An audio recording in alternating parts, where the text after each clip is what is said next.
Pues comencemos con este tema. ¿Qué entendemos por apropiación? Carolina, muchas gracias por participar. Dice, retomar obras o partes de obras para trabajos propios. Muchas gracias, Carolina. Alejandro, adelante. Igual iba a decir lo mismo que mi compañera Carolina, que es Ujú. como hacerse dueño de algo, o en este caso como tal vez una idea o algún arte y usarlo como para ti mismo. Pues justamente, como bien lo dicen, tenemos aquí una primera definición de apropiación, que es arte que incorpora obras que preexistentes de terceros, como bien lo dicen, casi siempre sin permiso y para incorporarlas en un contexto diferente al de las obras originales, haciendo uso del material como parte expresiva de la obra. Pues es una práctica muy, muy antigua, por eso les preguntaba si la habían usado o no la habían usado, porque realmente creo que prácticamente nadie podría decir que no la ha usado, ¿no? Vamos a ver qué dice el museo, uno de los museos más importantes, que es el MoMA, y ahora pues le pido por favor a Max que nos lea la definición. MoMA. La apropiación consiste en tomar prestadas, copiar y alterar intencionalmente imágenes y objetos existentes. Una estrategia milenaria utilizada por artistas. Adquirió un nuevo significado a mediados del siglo XX, con el auge del consumismo y la proliferación de imágenes en los medios de comunicación, desde revistas hasta televisión. Ujú. Y bueno, pues aquí tenemos que este término de apropiación empezó a cobrar fuerza en los Estados Unidos y en Europa, ¿no? Y de ahí, entonces, como este término de la apropiación empezó a ser muy utilizado en Estados Unidos y en Europa, el MoMA también empezó a hablar acerca de ese término en el sentido de, digamos, como el pop art. Y aquí tenemos como una breve explicación de lo que acaba de leer Max, pero del museo y pues ciertos trabajos que ya conocemos de artistas del pop art. Y ese es como empezó a ser el sentido de la apropiación, aunque la apropiación siempre ha existido. Bueno, pero ¿cuál es la situación con los derechos de autor? Tenemos aquí el tema de propiedad intelectual y los derechos de autor. Y lo que los derechos de autor, la razón por la cual se crean los derechos de autor es porque muchos artistas que habían sido creadores de obras se empezó a entender su vida, ¿no? Morían súper pobres o no alcanzaban ni a pagar cosas muy básicas, mientras que las grandes editoriales se hacían ricas con su trabajo. Un ejemplo muy importante de esto, un ejemplo más representativo de esto, pues es la situación de Edgar Allan Poe. Edgar Allan Poe tuvo que en sus últimos, pues murió muy pobre, donó todos sus trabajos y solo le pagaban una vez por el escrito y ya no le volvieron a pagar. Y mientras que pues sabemos que sus obras son de las más importantes que tenemos y de las obras que más se han publicado. Entonces, en realidad, no tuvo por qué haber tenido esa trágica vida. Pero bueno, esa es una cara de la moneda, ¿no? ¿Por qué se crean esos derechos de autor? Y también hay que entender que se crean en un contexto como para proteger obras literarias. Entonces empieza a ser un problema también cuando pensamos en toda la diversidad artística. En el caso de los derechos de autor, tenemos los derechos morales y los derechos patrimoniales. Y también tenemos cómo se intenta hacer ese equilibrio entre la dimensión social y la dimensión privada, pues se abre algo que son límites y excepciones. Límites a la libertad del derecho de autor, es decir, lo voy a poder usar sin el permiso, siempre y cuando hablemos de temas de expresión, de información y de creación. En algunos países se incluye el derecho a la cultura y el derecho a la educación. Y excepciones es cuando no se cubre ninguno de esos límites, pero por alguna razón muy especial se crea una excepción por la cual sí se puede usar el derecho, sí se puede usar la obra, ¿no? Pero para ello ya pues tenemos que empezar a buscar razones por las cuales sí se pueda usar esa obra. También otra cosa que lo hace aún más complejo es que no existe una única ley de propiedad intelectual. Todo depende, pues primero, de qué tipo de ley vamos a usar. Si vamos a irnos como al derecho romano, que sería de la Europa continental, o si vamos a pensar como el derecho anglosajón. Y dentro del derecho anglosajón también tenemos casos como algunas normas aplicadas en Inglaterra y otras normas aplicadas en Estados Unidos. Así como a grandes rasgos tenemos que aquellos que hablan de los límites y las excepciones son derecho europeo continental y aquello que habla del derecho de uso justo, y lo puse en inglés porque pues es Estados Unidos, es otro tipo de normas. Nosotros como personas que habitamos en México, pues nos ubicamos más en el derecho romano, es decir, en el derecho que tiene que ver con la Europa continental, y nosotros tenemos esta parte de los límites y las excepciones. Entonces ahí, en nuestro caso, pues son intereses generales y derechos fundamentales, como ya vimos, la libertad de expresión, de información, de creación, de educación y de cultura. Y ahí también depende de la ley, ¿no? En Europa se ha estudiado mucho el derecho de autor. En nuestro país me parece que más bien aplica cada que ocurre un caso, entonces empiezan a revisar todas las leyes posibles para ver cuál aplica. Pero digamos, si pensamos como en Europa, si llegara a ser esto de un límite o una excepción, pues a veces si el titular no se puede oponer al uso, pero sí puede recibir una compensación, entonces es un derecho de retribución. Bueno, después tenemos, vamos a ver un caso, ¿no? Aquí tenemos, del lado izquierdo pueden observar una de las imágenes más famosas de la campaña de Barack Obama, que fue realizada por el artista y diseñador Shepard Fairey. Bueno, del lado derecho podemos observar la fotografía de la cual tomó Shepard Fairey su imagen. ¿Y qué es lo que sucedió? Es que Shepard Fairey ya sabía que probablemente o muy seguramente iba a ser demandado. Entonces lo que él hizo fue pues decir, sí, sí, acepto que la tomé sin permiso, sin pagar y sin nada, pero es un derecho que tengo a la información o a lo que sea, ¿no? Y pues como empezó a ganar mucho dinero con esa imagen, o sea, empezó a generar mucho dinero esa imagen, pues la empresa Associated Press dijo, no, pues debiste de haber pagado, nos debiste de haber pagado y avisado, y además le quitaste el copyright a la imagen, entonces actuaste por mala fe, y bueno, se demostró, ¿no? Que eso estaba sucediendo. Y luego el autor de la fotografía, el fotógrafo, que es Manny García, pues empezó a ver que también, ¿no? Que no se estaba saliendo como mucho dinero de ahí y luego vio que la Associated Press estaba reclamando derechos de autor y también dijo, no, pues momento, cuando yo hice esa foto, entonces yo tengo derechos de autor sobre la obra y no Associated Press. Y bueno, pues se creó todo un caos. Eh, ¿Qué pasa entonces? Que observamos que hay ciertas situaciones donde los límites están en contradicción con la creatividad. Y este es uno de esos casos.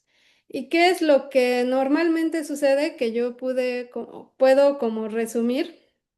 Es que puedo solicitar permiso y pago y se resuelve.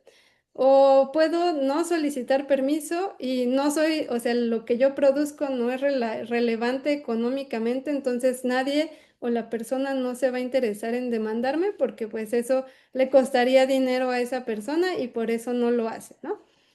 o no solicito permiso y las personas, como en el caso de Shepard Fairey y Hope, se dan cuenta que hay mucho dinero detrás y entonces me demandan, pero pues vemos que esto de seguir pagándole a abogados y todo, pues me está saliendo más caro o ya no quiero y me perjudica en mi persona, entonces llego a acuerdos extrajudiciales, ¿no? O acuerdos judiciales. O el otro caso es que no solicito permiso, sí soy relevante, hay demanda, no llego a ningún acuerdo y bueno, pues tengo que pagar multas, ¿no? Esos solo son ejemplos de lo que puede pasar y lo que yo quiero que vean también es cómo a veces esa libertad de expresión está tan conectada a quién gana dinero, cuándo y cómo, ¿no? Bueno, pues aquí y también como que me gusta presentar pues que a veces es más complicado. Puede ser que es el autor de la obra original o el autor de la obra apropiacionista o la empresa, ¿no? La empresa que compró. Y para nosotros, nosotros de pronto puede ser así, pero ¿y qué pasa si yo no tengo dinero? ¿No? Si soy una persona, no sé, y que esa imagen me gusta mucho y quiero crear arte, pero no tengo el dinero de Shepard Fairey, o no sé, ¿qué pasa en ese momento, no? ¿Puedo hacerlo? ¿No puedo hacerlo?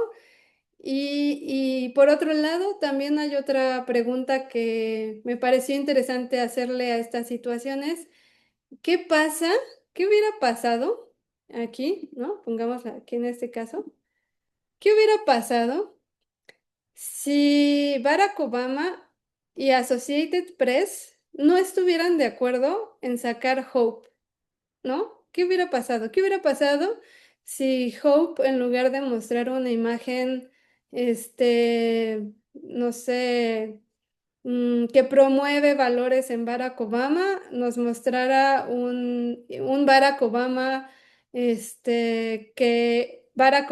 el que Barack Obama no estuviera de acuerdo, ¿no? Por cuestiones políticas. ¿Qué hubiera pasado? Pues probablemente nunca hubiéramos obtenido permiso para usar esa imagen. Entonces, ahí estamos hablando de qué sucede cuando el arte es político. Y aquí pues la pregunta es, el arte político y el arte que usa el ejercicio de apropiarme, ¿puede ser un arte político? Y también tenemos esos ejemplos, ¿no? Un ejemplo que quiero ponerles es qué pasa con el proyecto Coca-Cola de Sildo Meireles. Bueno, ¿cómo funciona el proyecto Coca-Cola de Sildo Meireles? Es durante el periodo en que se creó esa obra, Sildo Meireles tomó botellas de Coca-Cola y les reescribió indicaciones o consignas políticas que solo se podían leer cuando la botella de Coca-Cola estaba llena. Si la botella de Coca-Cola no estaba llena, era prácticamente ilegible. Entonces, si pueden ver el lado izquierdo, la botella de Coca-Cola está vacía. Casi no se puede leer lo que le serigrafió Sildo Meireles. Entonces, así las tomó, las serigrafió, las volvió a enviar como las retornó porque eran retornables y cuando se llenaban ya se podía leer la consigna. Entonces, aquí es la pregunta. Si Sildo hubiera seguido todas las reglas que estamos poniendo actualmente a los derechos de autor, pues hubiera tenido que pedirle permiso a Coca-Cola para poder serigrafiar sus Coca-Colas. Y obviamente, pues, bueno, dudo mucho que Coca-Cola, leyendo los textos, hubiera dicho, sí, claro, serigrafía mis productos, ¿no? Por otro lado, este acto político, pues el hecho de que también seas demandado, ¿no? Puede ser parte de la obra, porque no podemos, en el caso de las obras políticas, decir, está cuarteando la libertad o cortando la libertad de expresión. Y del otro lado tenemos una portada de la revista New York Times de Barbara Kruger en el 2016, cuando Donald, o sea, no tiene que ver con el actual Donald Trump que ganó, sino cuando estaba compitiendo con Barack Obama. Entonces, imaginemos, hubiéramos necesitado permiso no de Donald Trump porque es persona pública, pero sí de la empresa que toma esas fotos para poder realizar esas obras. Entonces, ¿nos hubieran dado permiso? Es muy probablemente también que no, ¿no? Entonces, ese es el caso que quería plantearles, ¿no? ¿Qué pasa con esas cuestiones políticas del arte cuando la persona que crea la obra primigenia no está de acuerdo en que, o el objeto, o no sé, no está de acuerdo en que se duplique o se alteren las obras primigenias, ¿no? Y se cree una nueva. Eh, por otro lado, el arte de apropiación, pues no siempre es político. Como ya vimos, puede ver arte apropiacionista donde me ponen un cuadro y yo lo copio y lo repinto para aprender la técnica. O me ponen una escultura y yo la recreo para igual aprender la técnica, ¿no? No siempre el arte o más bien el ejercicio de apropiarme de una obra, no siempre es político. Vamos a ver otros ejemplos. El ejemplo más famoso de persona que sea propia y adueña de las cosas, pues es Andy Warhol, ¿no? Tenemos por un lado pues la imagen que tomó el fotógrafo Gene Corman de Marilyn Monroe y seguramente conocemos la enorme y vasta obra de Andy Warhol sobre esa imagen. Y bueno, pues aquí también se abren otras cosas a discusión como Andy Warhol no le pagó nada a Gene Corman para sacar sus obras. Y todos sabemos que Andy Warhol adquirió mucho, o sea, a través de esa imagen ganó mucho dinero para crear sus demás obras, ¿no? O sea, la cantidad de dinero. Y ahí la pregunta, pues también es, ¿no hubiera sido justo? Bueno, sí, no hubiera sido justo que Andy Warhol le pagara a Gene Corman por usar su obra, finalmente va a ganar mucho dinero después con ella, ¿no? Es como esas preguntas que hacen difícil decidir qué está bien y qué está mal, ¿no? Y bueno, tenemos por otro lado también artistas como Banksy, que ha hecho muchas reinterpretaciones de otras obras y que también él se apropió, aquí es como la apropiación de la apropiación, todo lo que puede llegar a suceder. Se apropió de la obra de Andy Warhol, que a su vez se apropió de una fotografía de Marilyn Monroe para hacer un homenaje a Kate Moss. Y entonces la crea en el 2005 y la publica, ¿no? De hecho, esta que ven a la izquierda fue un regalo que le hizo Banksy a Kate Moss. Entonces, ahora tenemos otra situación más, ¿no? Cuando me apropio de cosas que no tienen autor, o que si lo tienen es una comunidad, o que si lo tienen es una cosa como esta llamada cultura popular, ¿no? ¿Qué sucede ahí? No sé si hayan visto la exposición de Damián Ortega en Bellas Artes. Una de las obras es esta de los Transformers y aquí empiezan a suceder varias cosas, ¿no? Me voy a detener tantito porque veo que hay una duda, ¿no? Aquí dice Carolina, entonces si una persona es figura pública, ¿no se necesita su permiso explícito para usar su imagen? No, porque uno es figura pública. Ajá, sí, es una buena pregunta, Carolina. Voy a regresar tantito para acá, para que lo veamos. por ejemplo, em, en el caso de Barack Obama, ¿no? Pues es obvio que muchos le van a tomar fotografías a Barack Obama porque es de interés público, o a Clooney, o a Donald Trump, ¿no? Al mismo Andy Warhol, figuras que estamos viendo aquí. Entonces, se da por hecho, como es figura pública e información de interés, se pueden publicar sus imágenes. La cosa es que para que uno llegue a tomarle fotos a estas personalidades, pues seguramente tienes que ser parte de prensa aprobada. Esa es la situación, ¿no? Para que Manny García pudiera estar ahí en ese momento eh, tuvo que haber un permiso de las personas que están ahí en cuanto a institución también para poder acercarse y tomar esa fotografía.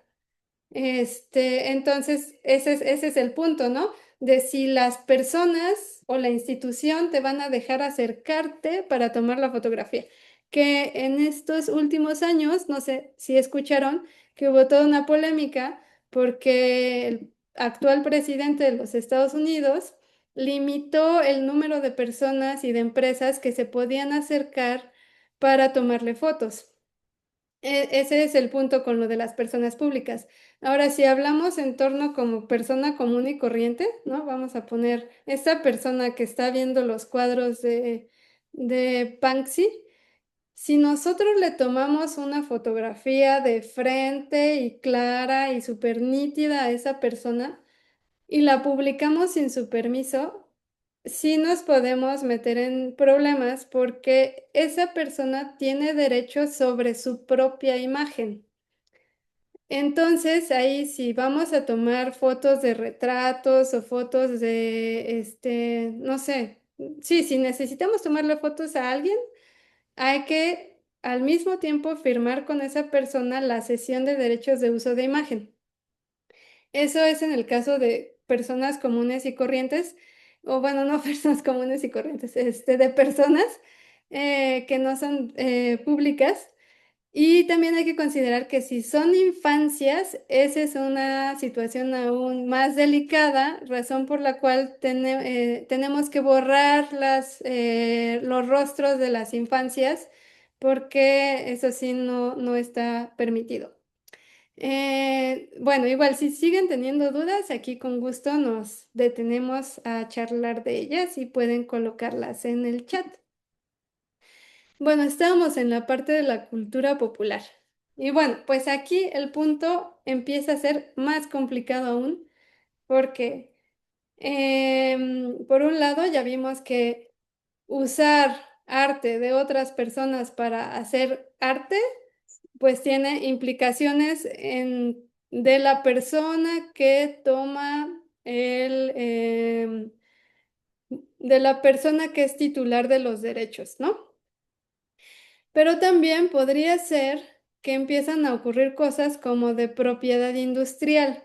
Es decir, si yo uso un producto que está protegido no por derechos de autor, sino por marca, por patente, o por algún dibujo industrial, pues ya tenemos que estamos entrando en otros problemas o bueno, en otras leyes que no solo involucran los derechos de autor y los derechos conexos, que podría ser el caso de obras como esta.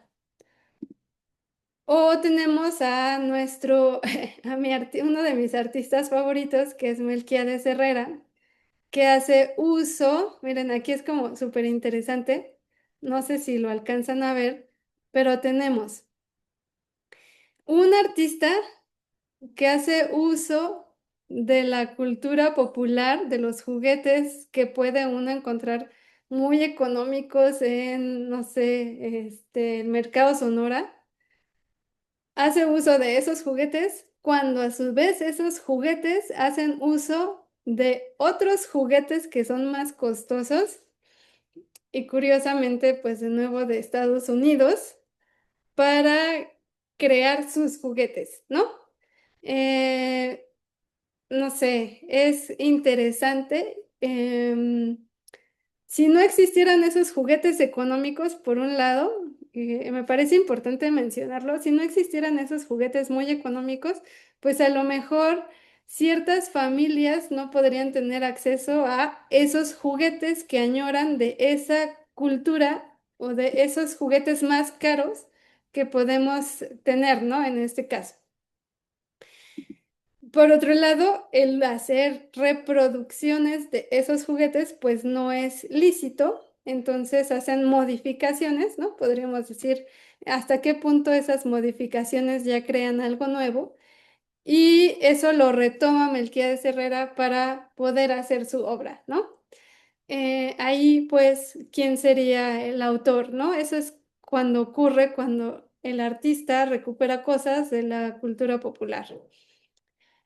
También podríamos llegar a pensar qué sucede cuando el artista hace uso de arte de pueblos originarios, ¿no? Ese tema no lo traigo ahorita, pero también al final que hice esta presentación, sí me pregunté, este, pues, ¿qué sucede en esos casos? No, me parecía interesante cómo se ponen en juego esos límites, casi son muy, muy finitos, y que cuando me parece que se ponen en tensión más es cuando hay un rédito económico o esta cuestión de infancias o de personas corrientes, pero digo como que por ahí en la creación o en la cuestión plástica visual, mientras que no haya un rédito económico por ahí, pero cuando hay intereses ya más allá de eso, ahí ya se pone mucho más en tensión, digo.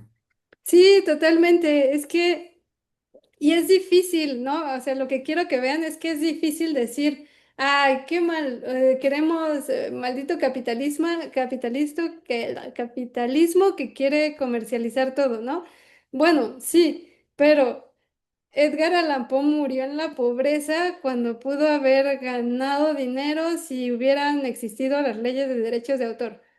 Por otro lado, no sé, Andy Warhol sí le hubiera podido pagar bien a esa persona, ¿no? Shepard Fairey también le pudo haber pagado a Associated Press y Associated Press no, o sea, como creo que en el momento, ese también me pareció como muy interesante. Voy a regresar tantito. Aquí.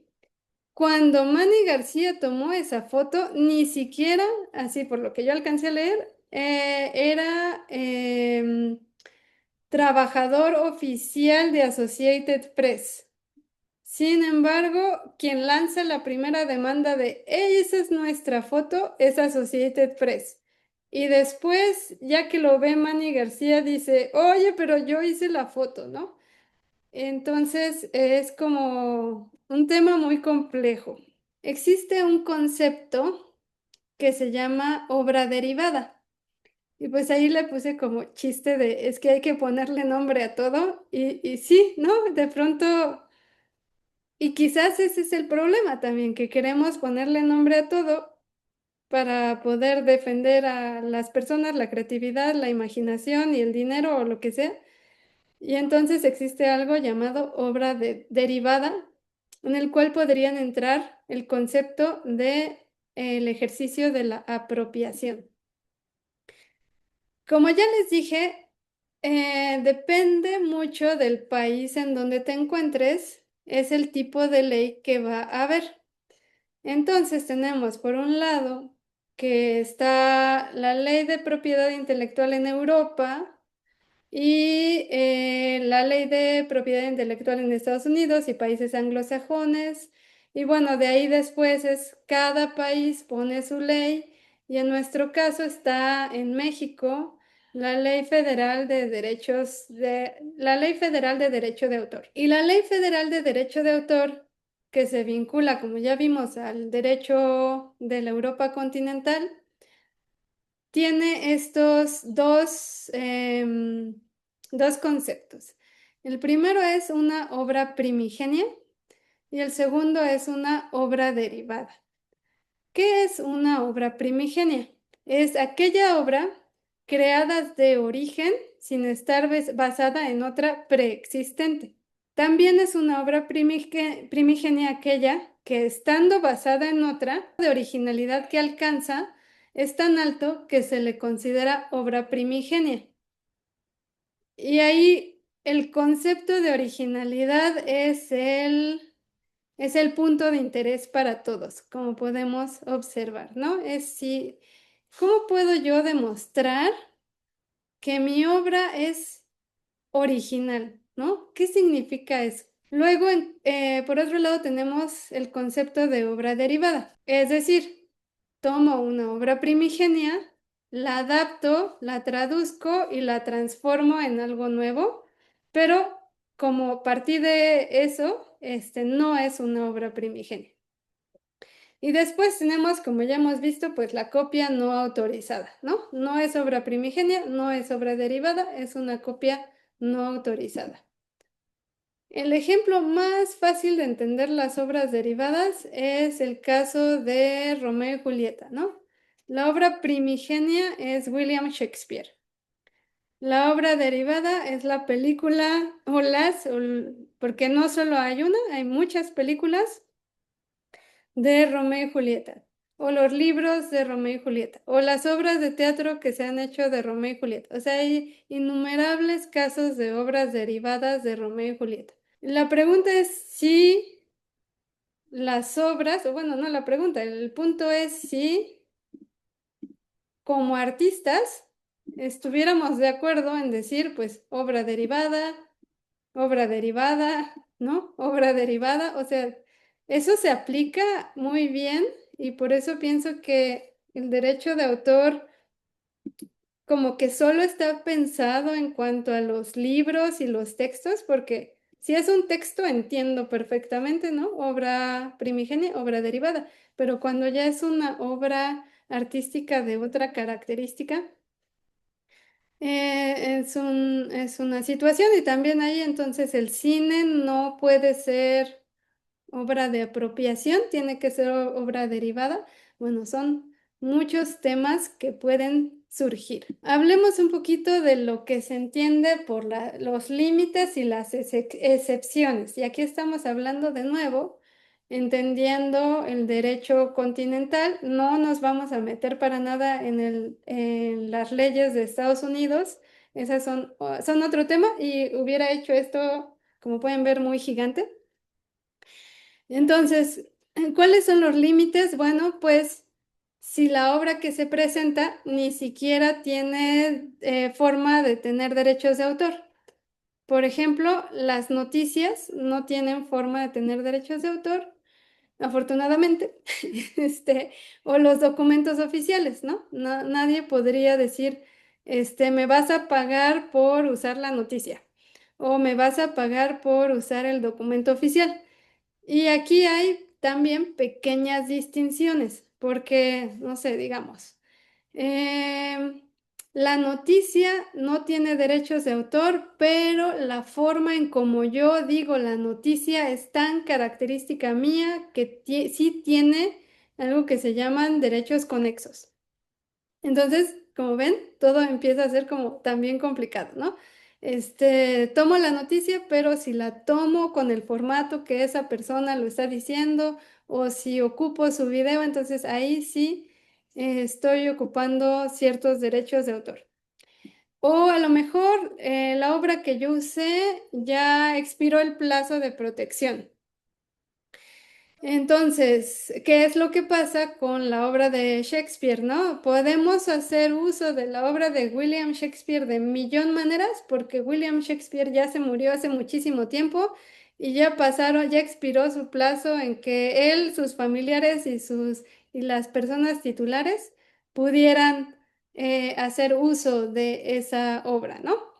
O casos específicos. Y ahí, de nuevo, se abre el panorama porque si lo queremos usar para fines educativos, para crítica, para investigación, para uso personal o privado, todo lo que ustedes, derechos humanos, lo que quieran verlo, pero hay que justificar entonces por qué sí puedo hacer uso.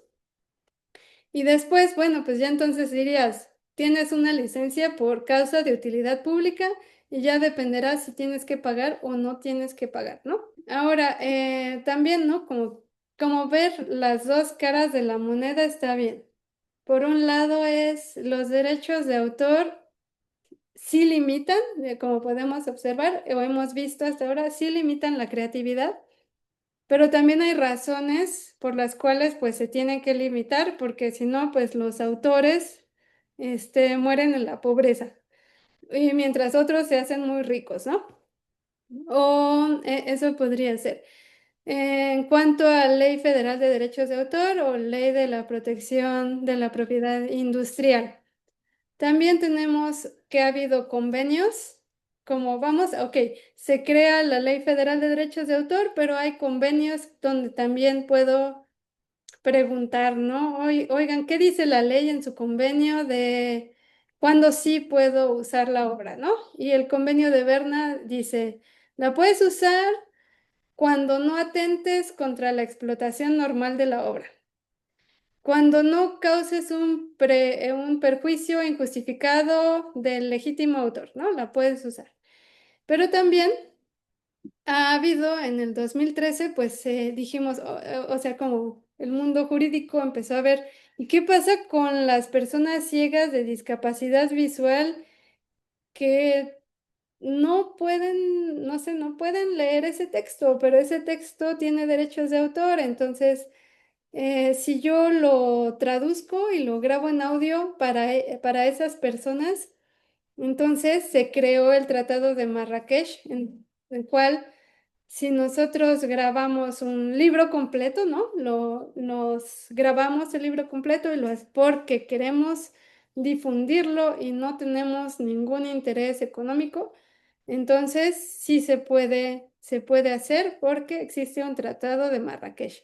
Y ahí pues también, ¿quién lo firmó, no? O sea, ¿quién lo firmó? Una cosa que debemos entender en esta plática es que yo lo estoy mirando desde el punto de vista de el arte, ¿no? No soy abogada, no soy jurista y por eso pues nada más les pongo esto, pero ya si queremos como, a ver, me quiero proteger y todo eso, pues, o quiero que nadie use mis obras o lo que sea, o quiero usar obras y cómo le hago, lo más recomendable es decir, bueno, vamos a asesorarnos con una persona, un abogado especialista en derechos de autor para que nos lo explique.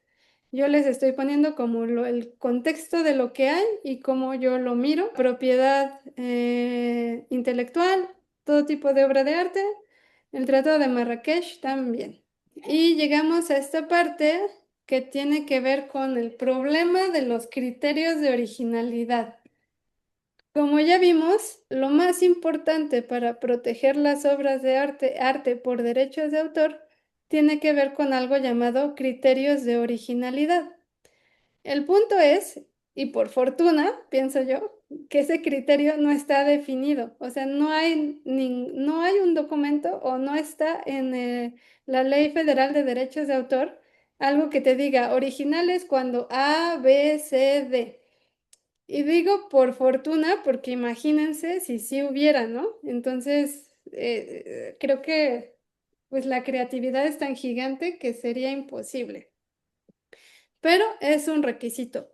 Lo que sí dice la ley, solo algunos ejemplos donde habla acerca de qué es original, pues la gráfica y la fotografía y las esculturas en serie, estamos hablando, si son firmadas y numeradas, estamos firmando como originales. Y bueno, ahí también podríamos hablar de otro tema, que es cuando tú creas una obra de arte para ser exhibida en una feria y la obra de arte no quieres que se maltrate, entonces creas una copia de esa obra de arte para que no se maltrate y la puedan mostrar, tocar, olfatear, lo que sea, ¿no? Lo que quieran hacer con esa obra de arte. Ahí qué pasa, ¿no? ¿Qué pasa con esas obras de arte? ¿El artista está obligado a destruirlos o no está obligado a destruirlo? ¿Se considera un original? Si se considera un original, entonces, ¿estás vendiendo el original o no estás vendiendo el original? O sea, son como otros parámetros. Datos curiosos que quise mostrarles, un dato curiosidad que les quise mostrar es cómo literal a veces solo es dinero, ¿no? Roy Lichtenstein, 1964, basó casi todas sus obras en cómics que ya existían. Por ejemplo, si vemos el beso número 5, es tomado de la revista Girls, si lo ven, ¿no? Como en la segunda columna, no, segunda fila, segunda columna, es esa, la tomó, no pagó por hacerlo, lo hizo. La Fundación Liechtenstein la tiene y cuando ve que otros artistas lo ocupan, entonces ahí sí a esos artistas vamos a demandarlos, como es la portada del disco El Sinore del 2010, ¿no? Ese grupo pues sacó ese disco y la Fundación Liechtenstein lo demandó y lo que hizo El Sinore, el grupo, fue decir, pues es que yo no lo tomé de Kiss 5, yo lo tomé de la revista Romance de Chicas número 97, creada en 1963. O sea, no estoy copiando, no me estoy apropiando de la obra de Liechtenstein, ¿no? Es como curioso cuando pienso en ese dicho de ladrón que roba al ladrón. Y bueno, pues aquí tenemos un ejemplo de que el ladrón que roba al ladrón no está contento de que el ladrón, ladrón 2 haya robado a ladrón 1. Bueno, también pensé como que esto sería muchísimo, el mundo sería infeliz si no tuviéramos este, estos hermosos memes, ¿no? Sí, por un lado, bueno, es importante tener las leyes, es importante tener convenios y tratados, pero ¿qué hacemos con esto, no? Vamos a prohibirnos la posibilidad de sacar memes de Eke Homo. No sé si se acuerdan de ese cuadro, pobre persona que pintó. Y bueno, aquí está haciendo, si se dan cuenta, se está apropiando de muchas cosas. Se está apropiando de la imagen de la pobre mujer que se volvió chiste cuando salió el cuadro de Eke Homo. Se está apropiando de la pintura de Eke Homo, de la cual la persona desfiguró. Y se está apropiando de la película de It. Es fantástica. Entonces, y nosotros nos perderíamos de eso, o no sé, tendríamos un mundo lleno de demandas y no sé si eso es hacia donde queremos llegar. Estamos en 12:54. Muchas gracias por haberse conectado.